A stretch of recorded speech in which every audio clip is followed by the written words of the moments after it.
Salutations. Moi, Jacques, serviteur de Dieu et du Seigneur Jésus-Christ, je salue le peuple de Dieu répandu un peu partout dans le monde entier. Résistez dans les difficultés. Mes frères et mes sœurs chrétiens, quand vous rencontrez des difficultés de toutes sortes, soyez très heureux. Vous le savez, si votre foi reste solide dans les difficultés, celles-ci vous rendent plus résistants. Il faut que vous résistiez jusqu'au bout, alors vous serez vraiment parfait et vous ne manquerez de rien. Si quelqu'un parmi vous manque de sagesse, il doit la demander à Dieu, et Dieu lui donnera cette sagesse. En effet, Dieu donne à tous généreusement, sans faire de reproches. Mais il faut qu'il demande avec foi, sans douter. Celui qui doute ressemble à une grosse vague de la mer que le vent soulève et agite. Celui-là ne doit pas penser qu'il va recevoir quelque chose du Seigneur. C'est quelqu'un qui ne sait pas choisir sa route. Tantôt il avance, tantôt il recule. Pauvreté et richesse. Le chrétien qui est pauvre et petit peut être fier, parce que Dieu lui donne une place importante. Le chrétien qui est riche doit être fier, parce que Dieu le rend petit. En effet, le riche ne dure pas. Il est comme la fleur d'une plante sauvage. Le soleil se lève avec sa chaleur brûlante, il sèche la plante, la fleur tombe, et elle perd sa beauté. De la même façon, un jour, le riche va être balayé avec toutes ses activités. Dieu ne pousse personne au mal. Il est heureux l'homme qui résiste dans les difficultés. En effet, quand il aura montré sa valeur, il recevra la vie. C'est la récompense que Dieu a promise à ceux qui lui donnent leur amour. Quand quelqu'un a envie de faire le mal, il ne doit pas dire « c'est Dieu qui me pousse au mal ». Dieu ne peut pas avoir envie de faire le mal et il ne pousse personne au mal. Chacun est poussé au mal par son désir mauvais qui l'attire et l'entraîne. Et quand on laisse faire ce désir, il donne naissance au péché. Puis quand le péché a grandi, il donne naissance à la mort. Mes frères et mes sœurs très aimés, ne vous trompez pas. Tout ce qui nous arrive de bon, tous les plus beaux cadeaux viennent d'en haut. Ils viennent de Dieu, le Créateur du soleil et des étoiles. Chez lui, il n'y a pas de changement, pas de mouvement, pas d'ombre. Dieu a voulu nous donner la vie par la parole de vérité. Alors nous sommes d'une certaine façon au premier rang de tout ce qu'il a créé. Écoutez la parole de Dieu et faire ce qu'elle dit. Mes frères et mes sœurs très aimés, vous devez savoir ceci. Chacun doit être rapide pour écouter, mais lent pour parler, lent pour se mettre en colère. Un homme en colère ne fait pas ce qui est juste aux yeux de Dieu. Alors rejetez tout ce qui salit, tout ce qui rend mauvais. Recevez avec douceur la parole que Dieu a plantée en vous. Elle peut vous sauver la vie. Ne vous contentez pas de l'écouter, mais faites ce qu'elle dit, sinon vous vous trompez vous-même. Oui, celui qui écoute la parole et qui ne fait pas ce qu'elle dit, voici à qui il ressemble. Il ressemble à un homme qui regarde son visage dans un miroir. Il se voit tel qu'il est, il se regarde puis il s'en va, et il oublie tout de suite comment il est. Au contraire, voici quelqu'un qui étudie avec attention la loi parfaite qui rend libre. Il reste attaché à cette loi, il écoute la parole, il ne l'oublie pas, et il fait ce qu'elle dit. Cet homme-là sera heureux dans ce qu'il fera.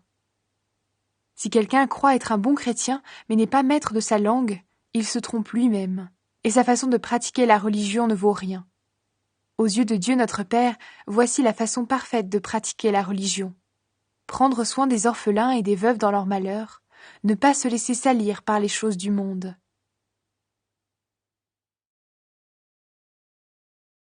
Faire des différences entre les gens, c'est désobéir à la loi.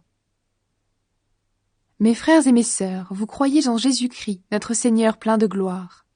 Alors ne faites pas de différence entre les gens. Prenons un exemple. Un homme vient là où vous êtes réunis. Il porte une bague en or et des habits très beaux. Un pauvre vient à la même réunion. Il est mal habillé.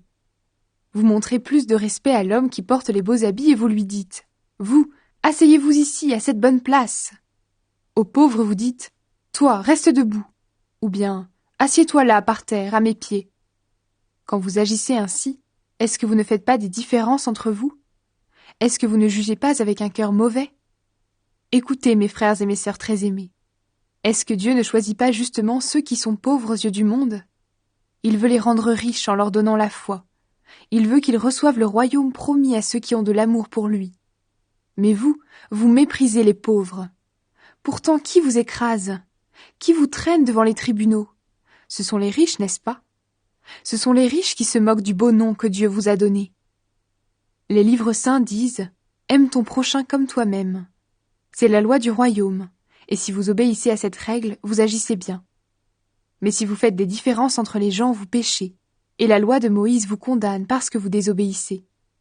Oui, celui qui suit toute la loi, mais qui désobéit à un seul commandement est coupable envers toute la loi.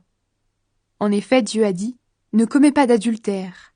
Mais il a dit aussi « Ne tue personne ». Donc par exemple, tu ne commets pas d'adultère, mais tu assassines quelqu'un. En faisant cela, tu désobéis à la loi.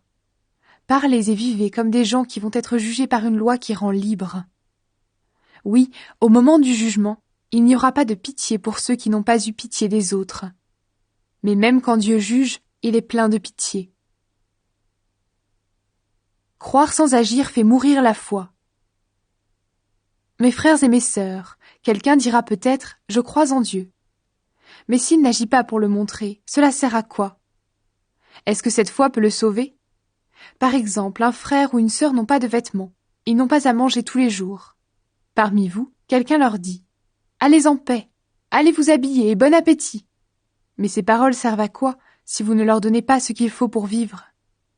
Pour la foi, c'est la même chose. Si tu crois en Dieu, mais si tu n'agis pas, ta foi est complètement morte. La foi n'existe pas sans les actes. Quelqu'un dira peut-être « Tu as la foi, moi j'ai les actes ».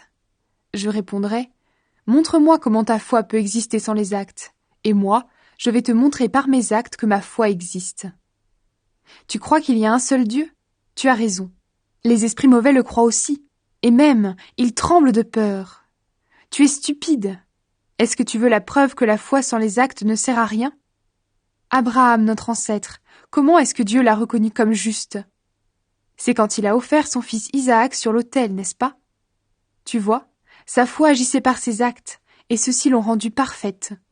Alors, ce que les livres saints disent s'est réalisé. Abraham a cru en Dieu. Pour cela, Dieu l'a reconnu comme juste, et il l'a appelé son ami. Vous voyez, Dieu reconnaît quelqu'un comme juste aussi à cause de ses actes, et pas seulement à cause de sa foi. Pour Rahab la prostituée, c'est la même chose. Dieu l'a reconnue comme juste à cause de ce qu'elle a fait. En effet, elle a reçu chez elle des messagers du peuple d'Israël, et elle les a aidés à partir par un autre chemin. Oui, sans le souffle, le corps est mort. De même aussi, sans les actes, la foi est morte.